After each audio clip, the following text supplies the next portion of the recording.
En matière de serrure connectée, j'étais déjà convaincu de l'utilité et de la qualité de Nuki depuis très longtemps. Aujourd'hui, on va découvrir ensemble une chouette nouveauté, le KeyPad 2.0 que l'on va installer sur la nouvelle Smart Lock 3 Pro, que je n'ai pas encore testé, du coup, attention, accrochez-vous, c'est parti.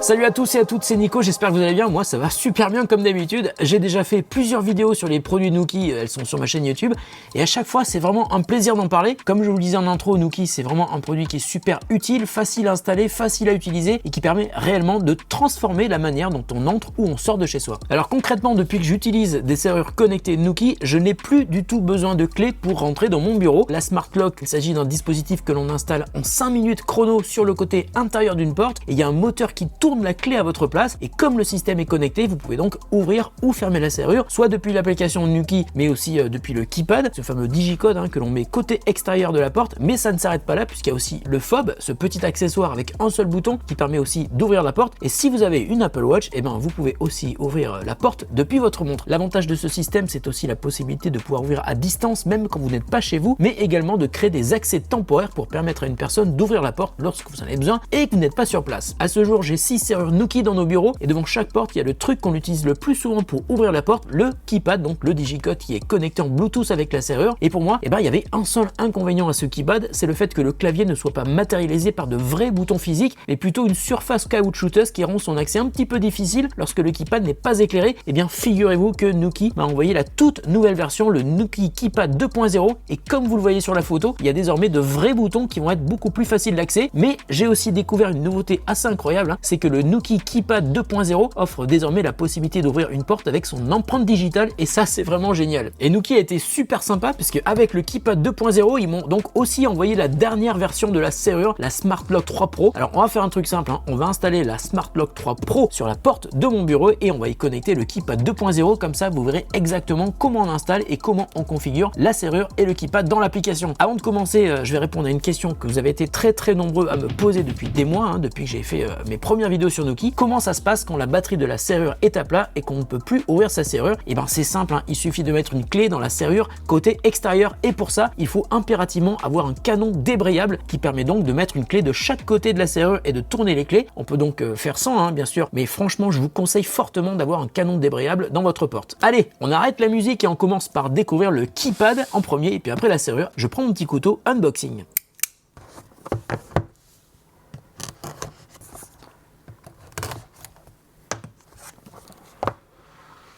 J'ai l'impression d'ouvrir un smartphone. Oh Alors vous le voyez, il y a donc maintenant des boutons physiques, c'est-à-dire que quand j'ouvre la porte le matin, je suis obligé d'éclairer avec mon smartphone parce que le couloir n'est pas éclairé, et donc je vois pas très bien ce qu'il y a sur le KeyPad 1.0. Là, avec le KeyPad 2.0, je vais pouvoir quasiment appuyer sans regarder parce que je touche et je ressens les boutons sous mes doigts. Et puis l'autre nouveauté, et ça je vous assure que je l'ai découvert quand j'ai reçu la boîte hier, c'est qu'il y a un capteur d'empreinte digitale pour pouvoir ouvrir sa porte sans avoir besoin de taper de code, et ça c'est vraiment très cool. Dessous il y a une petite languette, et si j'ouvre, il y a des piles. Voilà, je vais refermer le KeyPad 2.0 et on va découvrir la serrure Smart Lock 3.0. Je reprends mon couteau, re-unboxing. 2 unboxings dans la même vidéo, c'est satisfaisant. Oh, elle a changé. Elle est plus lourde que la précédente. Alors ici j'ai quoi? Alors dans la boîte, en plus de la serrure, j'ai 2 plaques qui vont me permettre de fixer la serrure à ma porte, et vous avez vu qu'il y a 2 orifices qui ont une forme différente, ça va dépendre de la forme de votre serrure, de votre porte, de votre poignée, etc. Donc on va voir celle qu'on va utiliser, ça se fixe assez facilement, vous avez vu qu'il y en a une avec une partie adhésive, et puis il y en a une que l'on va fixer avec des toutes petites vis. Actuellement celles que j'ai ici, les 6 que j'ai ici sont avec les toutes petites vis. Et au fond de la boîte, j'ai une autre petite boîte, il y a une petite clé qui va me permettre d'installer la serrure, et un câble USB type C vers USB type A, parce que maintenant c'est une batterie intégrée. Et donc la serrure, alors ce que vous voyez ici, c'est la partie qui va tourner la clé, parce que ça marche de manière hyper simple, c'est qu'il faut mettre une clé à l'intérieur, et ensuite on fixe la serrure dessus, et c'est la serrure qui va tourner la clé, et dessous on a la partie avec la batterie. Avant ils mettaient des piles, maintenant ils mettent directement un accumulateur. Bon, c'est plus pratique. Avant de l'installer, je vais enlever cette petite languette pour activer la serrure. Maintenant on va aller sur la porte d'entrée de mes bureaux et on va installer la serrure Nuki. Ok, on est parti, on va mettre la serrure sur cette porte là. J'ai sélectionné ma plaque par rapport à la forme de ma serrure. Voilà, ça se met comme ça, je l'installe et j'ai la petite clé qui va me permettre de visser de manière super facile la plaque autour de ma serrure. Et je vous l'ai dit, à l'intérieur j'ai un canon débrayable, hein, bien sûr. Je vérifie que tout est bien fixé sur les 3 petites vis, ça ne bouge pas du tout. Maintenant je mets la clé à l'intérieur comme ça. Voilà, je vais la tourner comme ça et je peux mettre la serrure. J'enlève le petit plastique qui est là. Et pour cette partie-là, c'est fini. Donc sur mon iPhone, je vais faire configurer l'appareil, Smart Lock, configurer la Smart Lock, maintenez le bouton enfoncé pendant 5 secondes.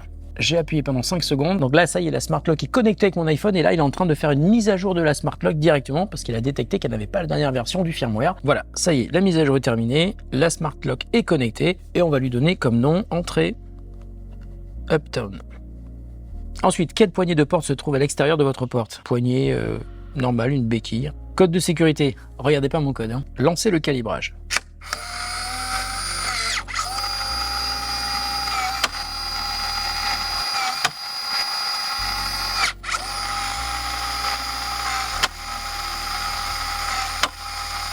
Vous avez vu, c'est le système de Smart Lock qui a tourné la clé pour fermer ma porte et qui l'a retourné dans le sens pour la réouvrir. Donc on a vérifié que ça marchait bien. Alors maintenant, le truc le plus simple hein, pour ouvrir ou fermer sa porte, si je veux la fermer, je vais slider vers la droite, ça va verrouiller la porte et le loquet va se tourner tout seul.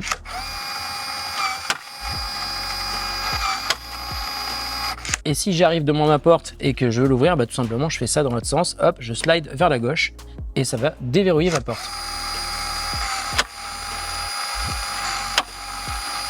Voilà, ça c'était la manière la plus simple d'utiliser une Smart Lock 3.0, mais je vais vous montrer comment on peut aller beaucoup plus loin avec par exemple le KeyPad 2.0. Bon, et ben maintenant que j'ai installé la serrure de l'autre côté de la porte, j'ai aussi collé le KeyPad 2.0, hein, celui que je vous ai présenté tout à l'heure. Maintenant, on va associer le KeyPad à la serrure Smart Lock 3.0 qui est derrière. Je vais aller sur gérer mes appareils sur mon application, sur KeyPad, et puis je vais connecter le KeyPad. Et pour cela, il faut que j'appuie sur le bouton qui est ici pour activer la mise en recherche d'appareil de la part du KeyPad. Apparemment, il l'a trouvé, c'est une bonne nouvelle. Smart Lock et KeyPad sont en cours d'appairage. Voilà, choisissez un code d'entrée avec lequel vous pouvez ouvrir votre porte. Alors ça, évidemment, je ne vais pas vous le donner, ça serait trop simple. Allez, on va mettre...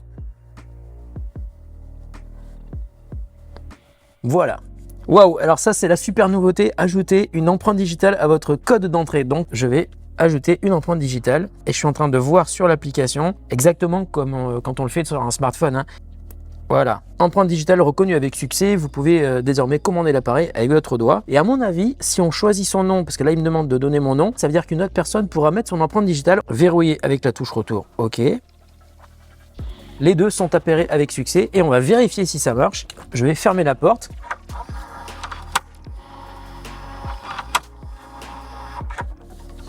Je vérifie qu'elle est bien fermée et maintenant je vais l'ouvrir. Ça marche. C'est trop bien. C'est génial. Bon, ce que je vous propose, c'est de retourner sur ma table de tournage dans mon studio et on va voir un petit peu toutes les options qui sont possibles de configurer dans l'application Nuki. Alors, me revoilà sur la page principale de l'application Nuki Smart Lock. Alors, comme je vous l'ai dit tout à l'heure, nous, on a 6 serrures connectées dans nos bureaux, mais on n'en voit qu'une seule dans l'application pour une raison simple, hein, c'est que je viens de changer d'iPhone et quand on change d'iPhone, on ne peut pas récupérer la configuration qui était sur l'ancien iPhone. Ça, c'est un gros défaut de l'application Nuki, ils n'ont toujours pas mis ça à jour. J'aimerais bien qu'ils puissent donner la possibilité d'exporter sa config de tous les objets connectés qu'on a à la maison Nuki, parce qu'il y en a quand même beaucoup, et pouvoir la réimporter sur un nouveau smartphone. Donc Nuki, si tu m'entends, essaye de faire ça, ça serait carrément très cool. Entrée Uptown, donc c'est la serrure que je viens d'installer. Si je fais un slide vers la gauche ou vers la droite, il va y avoir la proposition de verrouiller la porte. Je viens de lancer le verrouillage. Elle est en train de se verrouiller. Une fois qu'elle est verrouillée, le statut change dans l'application. Évidemment, maintenant, si je slide vers la gauche ou vers la droite, je vais pouvoir déverrouiller ma porte. Et donc là, elle est en train de se déverrouiller et le statut de la serrure va changer sur l'application. Voilà, elle est déverrouillée. Maintenant, si je rentre dans les paramètres de ma serrure, donc gérer les appareils, gérer ma Smart Lock, entrée Uptown, c'est celle-là. Je vais pouvoir accéder aux fonctionnalités et à la configuration. Une des nouveautés de la Smart Lock 3 Pro, c'est le fait que le Wi-Fi soit directement intégré à l'intérieur de la serrure. Avant, on avait besoin d'un bridge qui permettait en Bluetooth d'être connecté connecter à la serrure et de pouvoir se connecter à cette serrure depuis l'extérieur de notre réseau Wi-Fi, par exemple depuis l'autre bout du monde. Désormais avec la Smart Clock 3 Pro, le Wi-Fi est directement intégré et c'est ici qu'on va pouvoir configurer le Wi-Fi pour que la serrure puisse se connecter toute seule au Wi-Fi sans passer par le Bluetooth. Donc là je charge la liste des réseaux Wi-Fi qui vont être détectés par la Smart Lock et mon réseau il est ici, c'est celui-là. Voilà, il faut que je donne le mot de passe, bougez pas. Voilà, le Wi-Fi intégré à la Smart Lock est activé avec succès, ça veut dire que je peux désormais ouvrir la porte principale de notre bureau de chez Upton ici depuis l'extérieur avec mon smartphone ou avec même mon Apple Watch. Alors ensuite on peut accéder à l'état des piles et ça c'est loin d'être un détail, je vous assure. Je vous l'ai déjà dit parce que ça m'est déjà arrivé. J'étais parti en vacances il y a quelques mois et j'avais les piles d'une de mes serrures qui s'était entièrement vidée pendant que j'étais en vacances. Et on pouvait plus ouvrir la porte, mais heureusement j'avais un canon débrayable et donc avec la deuxième clé donc de la serrure, on a pu ouvrir depuis l'extérieur. C'est pour ça que je vous dis qu'il est important d'avoir un canon débrayable dans sa serrure et puis aussi de surveiller l'état des piles. Mais l'application est très bien faite et vous donne régulièrement des updates lorsque l'état des piles vient à diminuer de manière dangereuse. Vous l'avez sans doute vu sur la serrure, il y a un bouton rotatif qui permet d'une part d'ouvrir ou de fermer manuellement la clé, donc avec votre main, mais qui permet aussi, si on appuie dessus, de lancer la serrure en mode appairage. Et puis on va aussi changer le résultat des actions, une pression ou double pression. Une pression, il est sur intelligence, ça veut dire que si la porte est ouverte et si j'appuie une fois dessus, elle va se fermer, et si elle est fermée, elle va s'ouvrir tout simplement. Ça c'est quand on est à l'intérieur évidemment. Alors ensuite il y a un truc qui est vraiment bien, ça je m'en sers sur toutes mes serrures, c'est le mode nuit. Par exemple ici dans nos bureaux, à 20h, les portes se ferment, même si on a oublié de les fermer à clé, et ça c'est bien pratique. Autre fonctionnalité qui est intéressante, le auto-lock. Par exemple on peut définir que 5 minutes après avoir été fermée, la porte se verrouille automatiquement. Ça peut être bien si vous avez peur d'oublier de fermer votre porte. Ensuite lock and go, c'est un truc que j'utilise rarement mais qui peut être très pratique suivant la manière dont vous souhaitez que vos portes soient verrouillées ou non. Dès que vous fermez la porte, au bout de quelques secondes, la porte se verrouille automatiquement. Et puis on a aussi la possibilité d'activer Apple HomeKit et Amazon Alexa. Donc là c'est une manière hyper simple de rajouter votre système Nuki dans votre application d'objets connectés à la maison. Et je ne sais pas si vous êtes au courant, mais il y a un nouveau standard qui vient d'être annoncé pour la maison connectée, ça s'appelle Matter. Je ne sais pas si Nuki est déjà compatible avec Matter, mais je pense qu'on va en entendre parler dans quelques semaines, voire dans quelques jours, voire dans quelques heures peut-être. C'est vrai que c'est le sujet du moment, Matter. Et enfin, dans l'application, je peux aussi régler les actions du fob. Donc le fob, c'est ce petit objet que je vous ai montré et qui permet donc d'ouvrir tout simplement la porte ou de la déverrouiller. Et en fait, on a un seul bouton sur le fob. Alors le fob, c'est quand même vachement bien pour les enfants, par exemple, c'est assez petit. On peut le mettre sur un porte-clés ou même pour les personnes âgées. Et on peut ici dans l'application définir qu'est-ce qui va se passer si on appuie une fois, si on appuie deux fois ou si on appuie trois fois sur l'unique bouton du fob. Alors maintenant, il y a un dernier truc que je voudrais vous montrer parce qu'on a vu tout à l'heure que j'ai rajouté mon empreinte digitale sur le KeyPad 2.0 et si je veux en rajouter un deuxième, comment ça se passe? Il faut aller non pas dans la gestion du KeyPad mais dans la gestion de la Smart Lock. Donc je vais aller sur Entrée Upton et c'est ici dans les autorisations de verrouillage que je vais pouvoir rajouter un nouvel utilisateur. Donc j'ajoute une permission et là je vais pouvoir ajouter soit un nouveau code d'accès, soit une nouvelle empreinte digitale. Et ce qui est bien, c'est que plus vous avez d'utilisateurs, plus vous avez de possibilités d'avoir des accès différents. Par exemple, j'ai envie que la personne qui va faire le ménage dans le bureau vienne que le samedi, je vais pouvoir entrer son empreinte digitale et lui donner accès aussi avec cette empreinte digitale, mais aussi avec un code uniquement au bâtiment le samedi. Voilà, c'est la fin de la vidéo. J'espère que vous avez pu en savoir plus sur le KeyPad 2.0 qui est vraiment la grosse nouveauté de cette fin d'année chez Nuki. Alors c'est marrant parce que j'ai installé le KeyPad. Lundi, quand tous les gens qui bossent avec moi vont arriver, ils vont voir ce nouveau KeyPad, ils vont pas comprendre, ils auront le même code qu'avant, mais ils verront aussi qu'ils peuvent rajouter désormais leur empreinte digitale et donc mettre leur doigt. Ils pourront donc entrer dans le bureau sans taper le code. Voilà, j'espère que cette vidéo vous a intéressé, vous a permis aussi d'en savoir plus sur la Smart Clock 3 Pro. Je vous mets des liens en description de la vidéo si vous voulez jeter un coup d'œil à ces produits. Ce sont des produits qui sont absolument topissimes. Je suis content d'avoir partout dans le bureau parce que c'est hyper pratique et ça rend votre vie un petit peu plus simple parce que vous n'avez plus besoin de vous trimballer avec plein de clés. Prenez soin de vous et de ceux que vous aimez, mais prenez aussi soin de votre intérieur et protégez vos serrures avec Nuki par exemple. Moi, c'est ce que je fais depuis longtemps et j'en suis super content. On se retrouve très bientôt pour une autre vidéo sur The Grand Test.